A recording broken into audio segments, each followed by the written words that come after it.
Peeps, Kenny Molotov here in the house. Just finished work a couple of hours ago. I'm super pumped because we're doing a Q&A together, which is something we haven't done in a long while. You guys gave me some awesome questions, and now I'm gonna give you some juicy answers. Let's jump into it. So Ven's Vlogs is saying, I want to know how the new house is coming along. So quick shout out to the Ven family. The house is coming together pretty good right now. As you can see behind me, we have all the furniture finally in. We're still constantly buying stuff. We're still constantly rearranging furniture. It is something that I think is always going to be a work in progress because we haven't been able to rest for 5 minutes as of yet. And I find that every time we invite somebody over, we think to ourselves, oh man, we still need to get this, we still need to get that. We are finally settled in, I would say. We finally have our feet up and we're sort of winning the fight now. We're in much better shape than we were before. So thanks for the question. Let's keep going. So the next question is from Yadida Mean. Can I be a plumber without a driver's license and or being an ex-felon?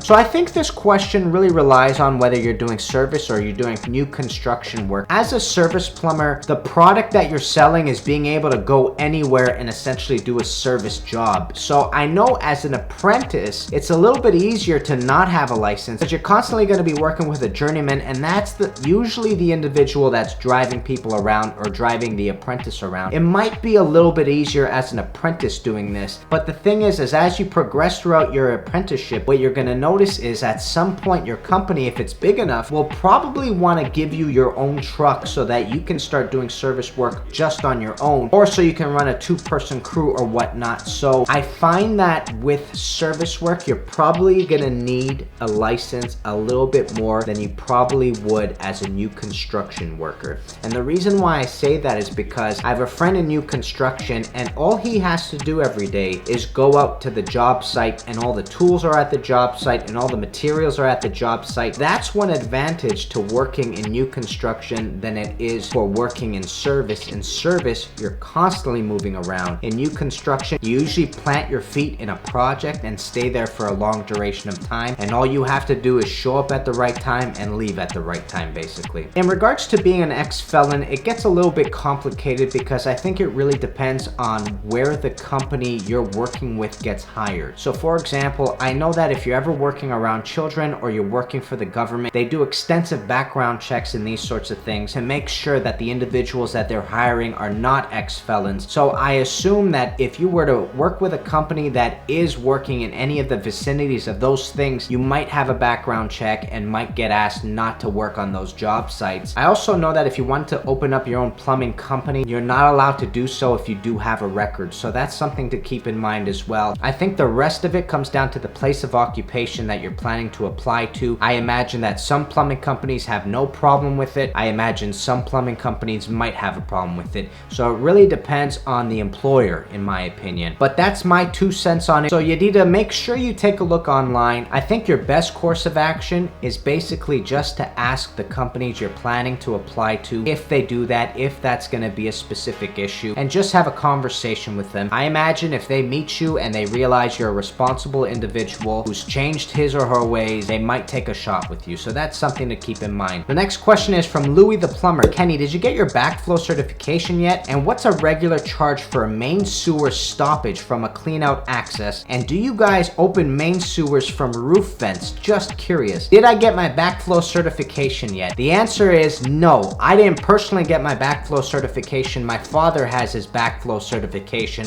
One thing that's interesting about doing your plumbing apprenticeship here in Ontario is that your backflow certification actually comes throughout your plumbing apprenticeship. So in my 3rd slot of school, I'm going to be allowed to take my backflow test and backflow certification, and then I go on to try to get licensed as a plumber. So they managed to entangle them within the same thing. What's a regular charge for a main sewer stoppage from a clean out access? Louis, this really comes down to the company that you're working for. The bigger the company that you work for, the more overhead that they have, the more they have to charge per call. That's typically how all businesses work, essentially. So when you see a company that is just 2 guys like my dad and I, we don't have a ton of overhead, so we can actually be a little bit more competitive in our price. But when you see larger companies that have 75 guys working for them, ton of overhead, etc., sometimes they have to charge more because their expenses are just more. So there's really a range. I know that certain drain calls can go from $150 to $300 depending on what's going on. From what I understand, that's typically easily the range of where drain calls fall into place here in Ontario. Do you guys open main sewers from roof vents? Just curious. Louis, we have never gone through a roof vent in order to open up a main sewer. That is something that I'm trying to think of a reason why you would have to do that.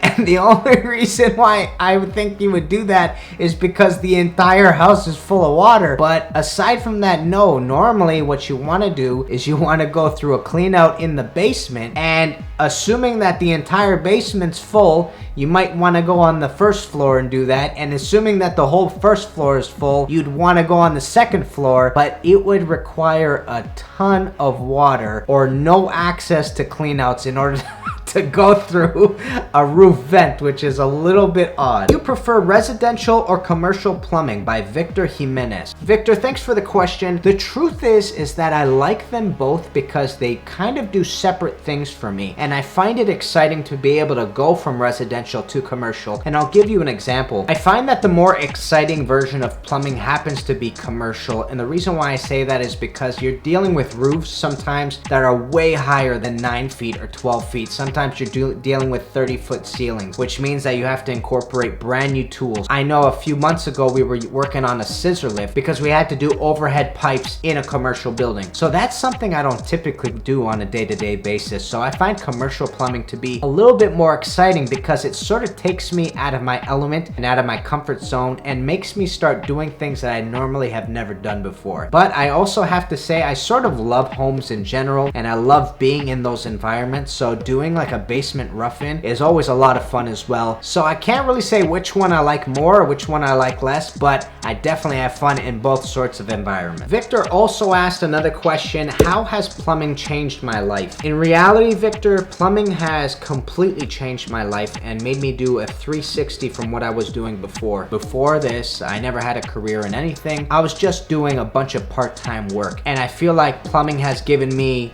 A, a career, B, an earning wage, which allows me to chase the dreams that I have, including YouTube and including buying a house with my wife, including, you know, our thoughts about hopefully having a family one day, etc. And C, it has given me a valuable trade that I can study for the rest of my life. And it has given me a sense of purpose. We have the privilege of having indoor plumbing here in Canada and in North America. And a lot of people like that standard and want to upkeep that standard. Thank you for that question, Victor. It's really thought-provoking. Eric Olive asks, what's your favorite plumbing tool? Eric, this one's a little bit of a weird one for me because I thought about this, and the one that comes to mind is nothing extravagant at all. My favorite plumbing tool is actually a level. And I know that might sound like a lame question when you think about all the tools that there are out there, including a Sawzall, which is super important, including drills and K1500s. The reason why I say the level is my favorite tool is because the level is the most fundamental thing that you need when you are creating a plumbing system. So I feel that even though the level might be the lamest tool in your repertoire, it is also the one tool that shows you the most information you need and the most crucial information you need about your plumbing drain, basically. Without your level, you will have either too much slope, you will have no slope, or you will have back slope. If any of those three things occur to your plumbing system, you could have some major issues in the future about it. So that's why the level for me is one of my favorite tools. The second one that's a little bit cool, which is something recent that we added into our toolbox, was my dad bought a DeWalt laser essentially, and this laser will automatically level for you. What's cool about that is now it's really easy to actually know if you're level and if your pipe is straight and whatnot. And it's always cool to have lasers on the job site, am I right? Thanks for that question, Eric. Let's move on. Mike's Plumbing Plus, this will be the final question of the Q&A, peeps. Hey Kenny, hope all is well. I'm starting my first term of school for my plumbing apprenticeship at the end of the month. What advice can you offer me to get the most out of the next 8 weeks in school? Mike,